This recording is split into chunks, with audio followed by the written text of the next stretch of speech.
मसीह में मेरा अति प्रिय भाई और बहनों, प्रभु यीशु मसीह के मधुर और मीठे नाम में आज की सुंदर सुबह में मैं आप सबों का हार्दिक स्वागत करता हूं, अभिनंदन करता हूं। आज की सुबह में हम जब पिता परमेश्वर के जीवित वचन को सुनना चाहते हैं, मनन करना चाहते हैं, सो आइए उससे पहले हम पिता परमेश्वर को धन्यवाद दें। हे स्वर्ग शक्तिमान ईश्वर दयालु पिता, आज की सुंदर सुबह में हम प्रभु यीशु नाम में तेरे चरणों में आते हैं और पवित्र नाम की स्तुति करते, महिमा करते, प्रशंसा करते तेरी महान दया के लिए, अथा अनुग्रह के लिए हम तुझे धन्यवाद देते हैं। प्रभु जी, तूने पिछले रात की घड़ी में हमारी रक्षा की है, रखवाली की, हर प्रकार के दुख तकलीफ संकट विपत्ति शैतान शत्रु और अचानक मृत्यु से तूने हमें बचाया और आज की सुंदर सुबह को देखने का अवसर प्रदान किया। और प्रभु आज की सुंदर सुबह में अपना जीवित वचन हमें देना चाहता है, इसलिए प्रभु हम तेरे चरणों में आते हैं, तुझे धन्यवाद देते हैं। सहायता कर प्रभु, आज हमारे मन से हृदय से हर एक प्रकार की मलिनताओं को दूर कर, शैतान और दुष्टात्मा कर पूरी कामनाओं को निकाल बाहर कर और अपनी पवित्र आत्मा की अगुवाई हमें प्रदान कर, ताकि समय तेरे जीवित वचन को तेरे अगुवाई में होकर सुनने सके, मनन करने, जो कि हमारे आत्मिक जीवन के लिए उत्थान की बातें होने पाए। प्रभु जी, इस समय हम सुनने वाले और सुनाने वाले हर एक को तेरे चरणों में सौंपते। दया कर प्रभु जी, और अपने पवित्र हाथों से प्रभु हमारे होठों को छू ले प्रभु, और हमें शुद्ध कर पवित्र कर, ताकि इस होठ से प्रभु जी, इस मुंह से प्रभु जो कुछ भी निकलने पाए प्रभु, तेरी उद्धार और त्राण की बातें ही निकलने पाए, जिसे हम हर एक सुनने वाले सुनकर आशीषित होने पाए, तेरे उद्धार को प्राप्त करने सके, शांति को प्राप्त करने। प्रभु जी, हर एक प्रकार के हमारे पाप दोष गुनाहों को तेरे चरणों में लेके आते हुए हम मान लेते हैं, दया से क्षमा कर। और प्रभु, हमारी ये दीनहीन प्रार्थना है जो कि तेरे बेटे यीशु मसीह के सामर्थ्य नाम में लाते हैं, दया से सुन और स्वर्गराज में अपनी महिमा के लिए ग्रहण कर, आमीन। आज की सुंदर सुबह के लिए हमारे लिए परमेश्वर का जीवित वचन दिया गया है, वो हमें मिलता है याकूब 1 उसका 22 पद। याकूब 1 उसका 22 पद। यहाँ पर परमेश्वर का जीवित वचन इस प्रकार से लिखा हुआ है, हम ध्यान से लेकर सुने। परंतु वचन पर चलने वाले बनो और केवल सुनने वाले ही नहीं, जो अपने आप को धोखा देते हैं। यहाँ तक आमीन। परमेश्वर पिता अपने वचन के पढ़े और सुने जाने पर हम सबों को बहुतायत की आशीष दे, आमीन। ख्रीस्त में प्यारो, आज की सुंदर सुबह में हम सर्वप्रथम पिता परमेश्वर को धन्यवाद देवे, उसने आज के सुंदर सुबह को हमें देखने का अवसर प्रदान किया है। और जब आज की सुंदर सुबह को हम देख पाते हैं, उसने हमारे लिए अपना जीवित वचन दान किया है। वचन के माध्यम से हम हर एक को आशीष प्रदान के शांति प्रदान किया है। इस बड़ी दया के लिए हम उसका धन्यवाद देते हैं। आज के वचन में हम देख पाते हैं, यहाँ पिता परमेश्वर हमसे कहता है, परंतु वचन पर चलने वाले बनो और केवल सुनने वाले नहीं, जो अपने आप को धोखा देते हैं। ख्रीस्त में प्यारो, आज प्रभु यीशु ख्रीस्त हमें बताता है कि वचन पर चलने वाले बनो और ना कि सिर्फ सुनने वाले, क्योंकि जो कोई सिर्फ सुनने वाला होता है वो अपने आप को धोखा देता है। आज के युग में, आज के ज़माने में हम मसीहियों के बीच हम इन बातों को सबसे ज़्यादा देख पाते हैं। आज हमारे मसीही लोग सिर्फ वचन को सुनने वाले हैं, जो सिर्फ और उसके ऊपर चलने वाले बहुत कम मिलते हैं। आज देखते हैं हमारे लोग जहाँ भी प्रार्थना सभा होती है वहाँ पर पहुँचते हैं और वहाँ इस प्रकार का वो रिएक्शन करते हैं कि मानो वो स्वर्गदूत से भी जो है पवित्र हो चुके हैं। वहाँ पर वो ऐसे वचन को सुनते हैं, ऐसे हाथों को उठाते हैं, ऐसे गीतों को गाते हैं और नाना प्रकार की वो एक्टिविटी वहाँ पर वो करते हैं। और जैसे उनको ऐसा मालूम पड़ता है कि स्वर्गदूत वास्तव में पवित्र आत्मा उसके ऊपर उतर चुका है और वहाँ पर उनका कहना होता है कि आज का उपदेशक जो है बहुत अच्छा उपदेश दिया, जो कि हमारे मन में हृदय में बैठ गया है। और वहाँ वो कहते हैं कि आज से मैं कोई भी बुरा काम नहीं करूँगा आज जो वचन बताया गया है उसी के अनुसार मैं अपने जीवन को व्यतीत करूंगा। इसी प्रकार की हालात आज हम अपने पवित्र गिरजा आराधना में भी देख पाते हैं। वहाँ भी ऐसे लोग मिलते हैं जो कि उस समय गिरजा के दौरान, आराधना के दौरान वो बहुत ही भावुक होकर परमेश्वर के जीवित वचन को सुनते हैं, मनन करते हैं, परंतु जब वे गिरजाघर से निकल के बाहर आ जाते हैं तो वो फिर जो है उनका जीवन संसारिक हो जाता है।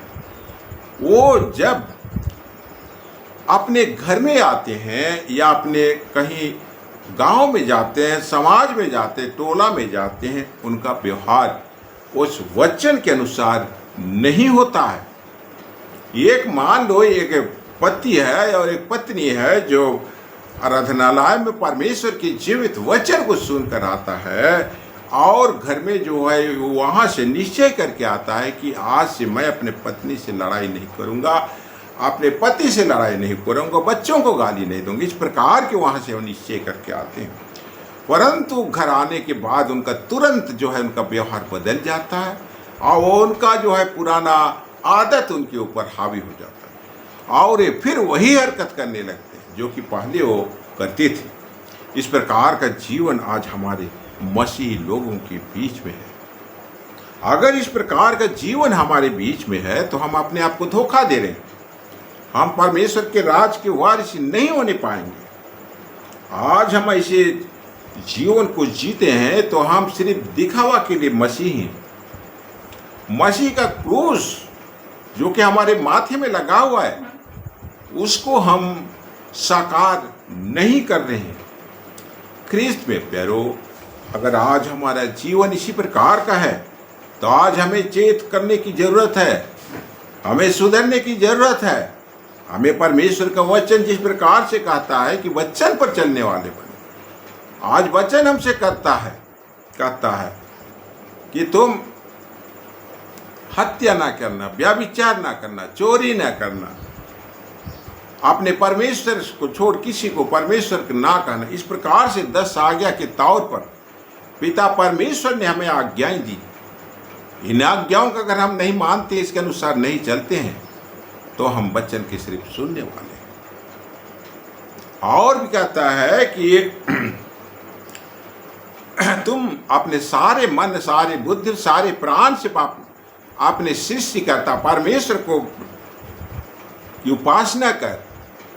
यह तो पहली आज्ञा। इसी प्रकार दूसरी आज्ञा है कि तो अपने पड़ोसी से अपने प्राण समान प्रेम रहे। इस प्रकार की परमेश्वर की आज्ञा है।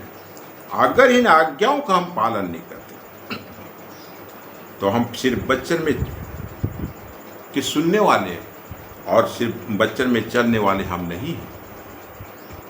हम पवित्र बाइबल में एक घटना को देख पाते हैं। एक स्त्री थी जो यीशु ख्रीस्त के जा रहा था और उसके पीछे हजारों की भीड़, सैकड़ों की भीड़ जा रही थी। एक स्त्री आती है जिसके ऊपर 12 बरस से लहू बहने का रोग था। उसने अपनी सारी जीविका अपनी बीमारी के ऊपर लगा दी थी, परंतु वो चंगी नहीं हो पाई थी।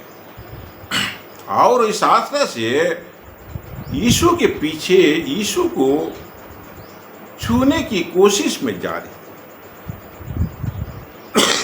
परंतु इतनी भीड़ थी कि उसको यीशु को छूना नामुमकिन था। वो जबकि 12 बरस उसके शरीर से लहू बहने का रोग था, वो तो हम कल्पना कर सकते हैं कि कैसी थी। निश्चित रूप से बहुत कमजोर और बहुत दुबली पतली रही होगी और भीड़ों के बीच में उसको जाना मुश्किल था, परंतु फिर भी उसने हिम्मत नहीं हारी और वो चेलों के मना करने और डांटने के बावजूद भी वो किसी भी प्रकार से यीशु के पास उसका जो वस्त्र था, वस्त्र पहने हुए था, ओढ़े हुए था, उस वस्त्र के आंचल को छूती है। और ख्रीस्त में प्यारो, जब वो आंचल को छूती है तो उसका 12 बरस से जो लहू बहने का रोग था वो खत्म हो जाता है, वो दूर हो जाता है, वो चंगी हो जाती है। इस पर प्रभु यीशु ख्रीस्त को यह मालूम हो जाता है कि उसके अंदर से सामर्थ्य निकली है और किसी के ऊपर गई है और पूछता है किसने मुझे छुआ है। चेले कहते हैं प्रभु इतनी भीड़ है, भीड़ तेरे ऊपर गिरी पड़ती है और तू कहता है कि तू किसने तुझे स्पर्श किया है। इस पर यीशु कहता है निश्चित तौर से किसी ने मुझे छुआ है और मेरे अंदर से सामर्थ्य निकली है। जब स्त्री बचने उसको मालूम पड़ता है कि उसको छिपने का कोई उपाय नहीं है तो खुल कर आके बताती कि मैंने उसको तेरे को छुआ है और मैं अभी 12 बार से लहू बहने का रोग से चंगी हो गई। ख्रीस्त में प्यारो, यहाँ पर हम देखते हैं ये स्त्री जो है सिर्फ वचन की सुनने वाली नहीं है, ये वचन पर चलने वाली स्त्री है। इसी कारण से जो कि इसके विश्वास था, इसके अंदर जो विश्वास था, उसने यीशु के नजदीक उसको पहुंचाया और जब यीशु के वस्त्र को छूती है वो चंगी हो जाती है। आज हमारे अंदर भी इसी प्रकार का विश्वास होना है। हमारे सामने यीशु के पास जाने के दरमियान में अनेकों प्रकार के कष्ट हैं। यीशु के पास पहुंचने से पहले बहुत किस्म की बाधाएं हैं, रुकावटें हैं, भीड़ है। इन तमाम रुकावटों को हम पार होकर यीशु के पास पहुंचे, उसके कपड़े को छुएं ताकि हमारे अंदर जो कि सालों से पड़ा बीमारी है, सालों से पड़ा रोग है, सालों से पड़ा बीमारी है, सालों से पड़ा गरीबी है, आज हमारे घर से परिवार से दूर होने पाए और हम यीशु के नाम पर आज चंगे होने पाएंगे। और उस 12 बरस का लहू बहता रोगी जो कि स्त्री चंगी हो जाती है, हमारे सामने से भी हर बीमारी, हर कष्ट, हर समस्या दूर हो जाएगी और हम आनंदित होकर परमेश्वर पिता को धन्यवाद देने पाएंगे। पौलुस प्रेरित एक बार एथेंस शहर में घूम रहा था और उसने वहां देखा कि वहां कई एक प्रकार के मंदिर हैं, मूर्तियां हैं, पूजा के स्थल है। उन्होंने हरेक को घूम घूम के देख रहा था। उसके दरमियान उसको एक ऐसी वेदी मिली जहां पर लिखा था अनजाने ईश्वर के लिए। ख्रीस्त में प्यारो, पौलुस प्रेरित उन एथेन वासियों को बतलाता है कि यहाँ जो लिखा हुआ है अनजाने ईश्वर के लिए, मैं उसी अनजाने ईश्वर का प्रचार करता हूँ, उसी अनजाने ईश्वर के बारे में तुमको बताने आया हूँ। ख्रीस्त में प्यारो, एथेन के वासी जिज्ञासा से भरे हुए थे। वो नई नई चीज़ों को सीखना चाहते थे, वो नई नई चीज़ों को जानने वाले लोग थे। उनके मन में उत्सुकता होती थी कि हम कुछ सीखें, हम कुछ जानें। इसलिए उन्होंने पौलुस प्रेरित से कहा कि जो तो अनजाने ईश्वर के बारे में बतला ले आया है तो हमें बता। और जो है वो उनको बतलाता है। प्रभु यीशु ख्रीस्त जो है क्रूस मृत्यु को सहा, पाताल में उतरा और तीसरे दिन पवित्र शास्त्र के वचन के अनुसार जी उठा और हम आज पिता परमेश्वर के दाहिनी ओर जा बैठा और हम सभी के लिए निवेदन करता है। ऐसी बातों से उनको प्रचार, उनकी बातों को उनके बीच में प्रचार करता है। ख्रीस्त में प्यारो, एथेन के वासी सुनने में तो बहुत उत्सुक होते थे। उन्होंने पौलुस प्रेरित की बातों को बहुत गहनता से सुना, बहुत गहनता से अपने हृदय में बसाया, परंतु वे वचन के अनुसार नहीं चले। वो वहां से हटते ही उनके अंदर से जो पौलुस प्रेरित का वचन था वो निकल पड़ता है। तो इस प्रकार वो लोग जो है पुनः जो है मूर्ति पूजा में और चले जाते हैं और वो उनका उद्धार नहीं हो पाता है। आज ख्रीस्त में प्यारो, अगर हमारे जीवन में भी इसी प्रकार की व्यवहार है, चाल चलन है, तो आज हमें भी सुधरने की आवश्यकता है। और जब हम अपने जीवन को नहीं सुधार सकते हैं हम वचन के अनुसार चलने में असमर्थ हैं तो हम पिता परमेश्वर से सहायता मांगे। परमेश्वर पिता हमारे लिए अपनी पवित्र आत्मा प्रदान करें ताकि उसकी अगुवाई में हम इस संसार में परमेश्वर के वचन के अनुसार चलने वाले बनने पाएंगे और एक दिन उस स्वर्ग राज के अधिकारी बनने पाएंगे। सो पिता परमेश्वर आज की छोटी प्रवचन में हम सबों को बहुतायत की आशीष दी। आमीन। आइए हम प्रार्थना करें। स्वर्गीय पिता, हम फिर तेरे चरणों में आते हैं, पवित्र नाम की स्तुति करते, महिमा करते, प्रसाद तेरी अथाह दया के लिए हम तुझे धन्यवाद देते हैं। आज की सुंदर सुबह में हमारे लिए अपना जीवित वचन दान किया, वचन के माध्यम से हम हर एक को शांति प्रदान किया, आशीष प्रदान किया। हम इस बड़ी दया के लिए तुझे धन्यवाद देते हैं। आज हम वचन में देख पाते तो वचन में कहता है, वचन में के सुनने वाले ही नहीं परंतु वचन के अनुसार चलने वाले बनो, जो कि अपने आप को धोखा देते। प्रभु जी आज सहायता करके हम जब इस संसार में जीवन को व्यतीत करते हैं, तेरे वचन को सुनने वाले ही नहीं बनने पाए बल्कि तेरे वचन के अनुसार हम चलने वाले बने, ताकि तेरा जो फल है प्रभु हमारे अंदर मिलने पाए, आत्मा का फल हमारे अंदर दिखने पाए, फलने पाए और हम तुझ में फलवंत होने पाए प्रभु। और इसी प्रकार का जीवन को हम जी कर एक दिन तेरे स्वर्ग राज के वारिस होने पाएंगे। इसलिए प्रभु हमारे सहायता करके हम वचन को सुनने वाले ही नहीं परंतु वचन के अनुसार चलने वाले बनने पाए। आज के दिन कितने लोगों के ऊपर कोर्ट केस है, मुकदमा है, यीशु नाम में हर एक प्रकार का कोर्ट मुकदमा उनके ऊपर से खत्म होने पाए। हर एक को व्यक्ति जो कि आज किसी भी प्रकार की परेशानी में यीशु नाम उनके ऊपर से हर परेशानी, चिंता, फिक्र दूर होने पाए। हर एक किडनी रोगी, शुगर का रोगी, लीवर का रोगी और हृदय का रोगी यीशु नाम इसी समय चंगे हो जाए। हर एक जो कि